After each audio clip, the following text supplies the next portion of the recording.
Welcome to Asha mums. I hope आपने video का part 1 और पार्ट 2 देख लिया होगा। ये है वीडियो का पार्ट 3। आपने बिल्कुल सही टाइटल देखा है कि अगर आप बिजनेस की ABCD सीखना चाहते हैं तो अनिल कपूर जी से सीखनी चाहिए। मैं यहाँ पे शेयर करने वाली हूँ, जब मैंने एक फिल्म देखी थी हम आपके दिल में रहते हैं, उसमें एक सीन था कि जो अनुपम खेर जी थे, जो कि अनिल कपूर जी के फादर थे, उन्होंने बहुत ज़्यादा परेशान हो गए थे। वो अपनी कंपनी के एम्प्लॉय से, जो ट्रक वाले थे, वो काम करते थे उनकी कंपनी में, तो वो उनको एक्सप्लॉइट करना शुरू कर दिया था कि हाँ भी हमने काम नहीं करना, हमारे पैसे बढ़ाए जाए। तो अनुपम खेर जी बहुत ज़्यादा परेशान हो गए थे। इंडस्ट्री एक तरह से जैसे कहते हैं ना रुकने वाली थी। उस टाइम पे बाय चांस अनिल कपूर जी अपने फादर अनुपम खेर जी के पास खड़े थे, तो उन्होंने कहा कि पापा आप इनको कितने पेमेंट करते हो। तो अनुपम खेर जी ने बता दिया कि मैंने इनको मंथ की मैं इतनी पेमेंट करता हूँ ट्रक वालों को। तो अनिल कपूर जी ने बोला कि पापा अगर आप मंथ की इतनी पेमेंट करते हो तो मतलब 1 ईयर में आप इनको इतना पे करते होगे, तो बेटर है हम अपने ट्रक परचेज कर लेते हैं। तो अनुपम खेर जी ने बोला कि अपने ट्रक परचेज करेंगे तो बहुत ज्यादा महंगे पड़ जाएंगे। तो अनिल कपूर जी ने बोला कम महंगे नहीं पड़ेंगे, हम जब खुद के ट्रक परचेज करेंगे तो एक तो हमारे इनको देने वाले पैसे बच जाएंगे, उल्टा दूसरा फायदा हमें ये होगा कि अपने फ्री टाइम में हम उनको ट्रक को रेंट पे दे देंगे, तो उल्टा हमारी कंपनी को प्रॉफिट ही होगा। तो ये था अनिल कपूर जी का कॉन्फिडेंस, उनकी कैलकुलेशन। तीसरा, बिजनेसमैन की जो ABCD है, तो फर्स्ट जो A है, सबसे पहले A का मतलब है ऑलराउंडर। एक बिजनेसमैन ऑलराउंडर होना चाहिए, उसको हर चीज की नॉलेज होनी चाहिए। बेशक जो उसके अंदर एम्प्लॉयज काम कर रहे हैं वो किसी टाइम पे कोई पर्टिकुलर टास्क पूरी तरह अपने किसी एम्प्लॉय को दे सकता है कि आपने अकाउंट्स हैंडल करना है, या आपने सेल्स हैंडल करनी है, या आपने ये हैंडल करना है, बट उसको खुद को सारी नॉलेज होनी चाहिए। चाहे वो अकाउंट्स है, चाहे बैलेंस शीट है, चाहे ऑनलाइन बिजनेस है, ऑनलाइन बिजनेस ट्रांजैक्शन है, उसको खुद को हर चीज की नॉलेज होनी चाहिए। आज के टाइम में देखा गया है कि आज के टाइम में भी कई बिजनेसमैन ऑनलाइन पेमेंट लेने में हेजिटेशन फील करते हैं, या ऑनलाइन बिजनेस उनको करने में कंफर्टेबल नहीं लगता, बट ऐसा नहीं होना चाहिए। नेक्स्ट है बी से मतलब जो बिजनेसमैन है वो भूखा होना चाहिए। भूख किस चीज की होनी चाहिए? नॉलेज की। एक बिजनेसमैन हमेशा कुछ जानने के लिए, कुछ नॉलेज हासिल करने के लिए भूखा होना चाहिए। वो नॉलेज, वो ज्ञान, वो इंटेलिजेंस, वो मतलब जैसे कहते हैं ना इंस्ट्रक्शंस, हिदायतें। एक बिजनेसमैन को अच्छी बातें या उसका काम आने वाली बातें, जो टिप्स हैं, वो किससे सीख सकता है? जरूरी नहीं वो सिर्फ अपने कस्टमर से सीखेगा, वो अपने एम्प्लॉय से सीख सकता है, अपने जो कॉम्पिटिटर्स हैं उससे सीख सकता है, अपने खुद की गलतियों से सीख सकता है। इसके अलावा जैसे मान लीजिए बिजनेस को रिलेटेड वेबिनार्स होते हैं, उसको अटेंड करने चाहिए। ये नहीं उसको कहना चाहिए कि नहीं मुझे सारा कुछ आता है, या मेरे पास, मैं इतना आज का संडे का टाइम मैं क्यों वेस्ट करूं। या फिर कोई बुक्स होते हैं बिजनेस रिलेटेड, या फिर बिजनेस कोच होते हैं, जहां पे भी उसको लगे कुछ भी मेरे अंदर कमी है, वो हमेशा ही अपनी कमियों को एक्सेप्ट करे। जहां पे उसको लगता है कि नहीं यहाँ पे ये ऐसे नहीं, मुझे सीखना चाहिए, ये मुझे जानना चाहिए, तो उसको ये जानने के लिए हमेशा हर एफर्ट करने चाहिए। नेक्स्ट है सी बहुत ज्यादा जरूरी है अगर बिजनेसमैन डी को कंट्रोल करना चाहते हैं। तो डी मीन्स डिप्रेशन। डिप्रेशन किस वजह से आता है? बिजनेसमैन को डिप्रेशन के कई रीजन होते हैं, जैसे डेट स्ट्रोक हो गया, या एम्प्लॉयज के साथ कोई प्रॉब्लम चल रही है, या उसके को कॉम्पिटिटर्स हैं, या कंपनी ने कोई उसको बहुत ज्यादा उसके सब्सटीट्यूट आ गए हैं प्रोडक्ट के, या फिर गवर्नमेंट ने अपनी कोई पॉलिसी चेंज कर दी है। कई बातों की टेंशन होती है बिजनेसमैन को।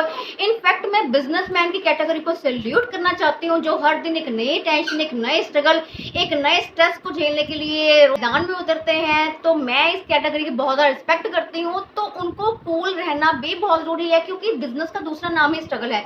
ये नहीं है कि एक बार आपने बिजनेस सेटअप कर लिया, आपने बहुत बड़ी इंडस्ट्री या फर्म ओपन कर लिया है, बहुत सारा पैसा लगा दिया है, आपने अपने कंपनी में थोड़ी सी टीम सेटअप कर ली है, इससे सारा कुछ नहीं हो जाएगा।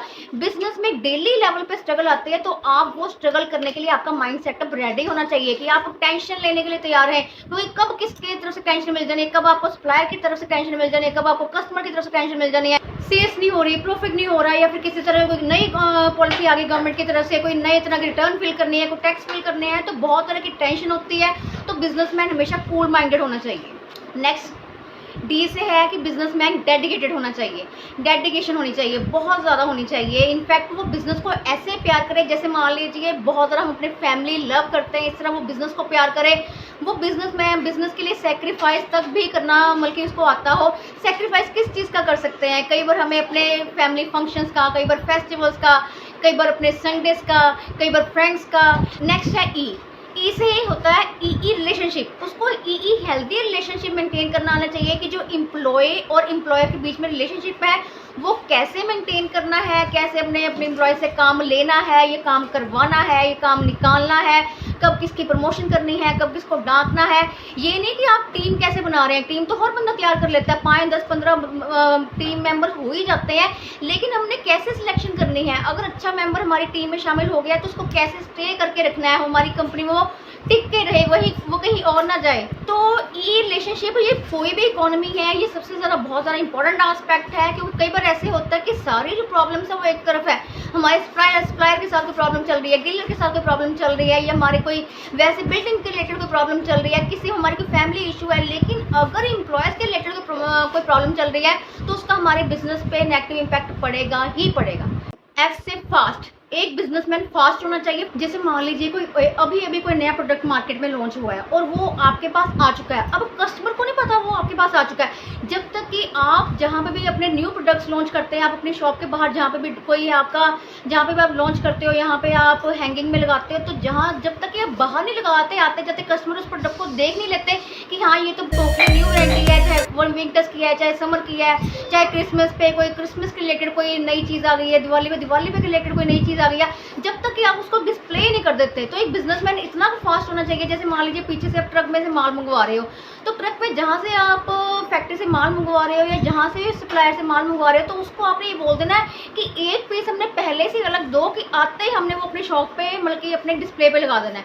या फिर जैसे मान लीजिए आप ऑनलाइन प्रमोशन में ज़्यादा बिलीव करते हो, आप FB पे हो, सोशल मीडिया आप व्हाट्सएप यूज़ कर रहे हो, इंस्टाग्राम कुछ भी यूज़ कर रहे हो, तो वहाँ पर भी उसी वक्त आपने डिस्प्ले कर देना है कि अगर न्यू प्रोडक्ट कोई भी मार्केट में लॉन्च हो गया है, अगर मान लीजिए वो प्रोडक्ट मार्केट में गिनती के 3, 4, 5 लोगों के पास है आपके शहर में, तो आपने उसको डिस्प्ले करने में ज़्यादा देर नहीं करनी।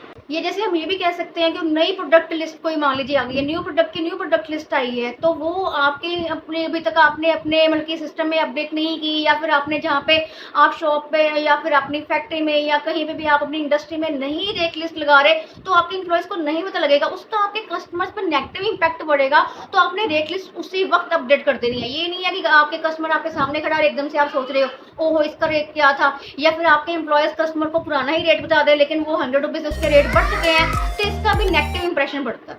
तो इन बातों का आपने पहले ध्यान रखना। जी से जीनियस होना चाहिए। जीनियस का मतलब क्या है, जैसे मान लीजिए हर बिजनेसमैन को सब पता है कि हमने कस्टमर के साथ बहुत ही ऐसे मीठी बातें करनी है, हमने अपने सप्लायर के साथ कैसे डील करना है, एम्प्लॉय के साथ कैसे डील करना है, लेकिन सबसे बड़ी बात यह है कि आपने एडवर्टाइजमेंट कैसे करनी है। सारी आपकी जो सेल्स आपकी, मैं कहती हूँ सारा कुछ एक तरफ, जब तक आप सही तरह से एडवर्टाइजमेंट नहीं कर पा रहे, ठीक है कि मैं कह रही हूँ कि आपका बिजनेस चल चुका है, लेकिन आजकल कॉम्पिटिशन का टाइम इतना है, तब भी हमें एडवर्टाइजमेंट करनी पड़ती है। एडवर्टाइजमेंट का सबसे जो सही साधन माना जाता है वो है माउथ एडवर्टाइजमेंट। एक कस्टमर अगर एक बार आपके पास आ गया है, अगर वो बाहर जाके बोलता है कि उनकी डीलिंग बड़ी अच्छी है, उनके प्रोडक्ट बड़े अच्छे हैं, ये उनकी सर्विसेज बड़ी अच्छी है, तो उस एडवर्टाइजमेंट का मुकाबला ना तो कोई FB, कोई व्हाट्सएप, कोई सोशल मीडिया प्रमोटर, वो कोई भी नहीं कर सकता। तो जो रियल बिजनेसमैन है, जो जेन्युइन बिजनेसमैन होते हैं, वो सबसे ज्यादा इस बात पे फोकस करते हैं कि हर कस्टमर जो आपके पास आ रहा है उसको आपने सही से डील करना है, उसको इतना मतलब कि इतना सही डीलिंग उसके साथ होनी चाहिए, इतना उसको मतलब कि आपने पोलाइटनेस से या इतना जेन्युइन तरीके से उसको हैंडल करना है कि वो खुद बाहर जाके आपको प्रमोट करे। इसका मतलब यही नहीं है कि कस्टमर को आपने प्रोडक्ट सेल कर दिया तो आपकी हाँ भी आपको कि हाँ भी हमारी बल्ले बल्ले हो गई, ये नहीं होता। हर कस्टमर जो आपके पास आ रहा है, चाहे वो आपके साथ कोई परचेज कोई डील कर रहा है नहीं कर रहा है, वो आपसे प्रोडक्ट परचेज कर रहा है नहीं कर रहा है, वो आपकी सर्विसेज ले रहा है नहीं ले रहा है, बट वो आपसे सेटिस्फाइड होना चाहिए। आपके वे ऑफ टॉकिंग से, आपके बिहेवियर से, आपकी डीलिंग से वो इम्प्रेस होना चाहिए, वो सेटिस्फाइड होना चाहिए, वो किसी और को कह सके कि हाँ भाई मैं वहाँ पे गया था, मेरी बात नहीं बनी, उनकी डीलिंग बहुत अच्छी है, यू मस्ट विजिट देयर। ये है असली एडवर्टाइजमेंट। तो एक पर्सन इतना जीनियस होना चाहिए। दूसरा ये है, जो जीनियस बिजनेसमैन है वो फैमिली और बिजनेस को अलग अलग रखते हैं। मान लीजिए आपके बिजनेस में कोई प्रॉब्लम चल रही है, तो किसी भी तरह की प्रॉब्लम चल रही है, तो आप फैमिली मेंबर नहीं पूछ सकते कि मैं इसको कैसे हैंडल करूँ। जो प्रॉब्लम चल रही है वो जो उसका सोल्यूशन आपके अपने एम्प्लॉयज आपको बता सकते हैं वो कोई और नहीं बता सकता।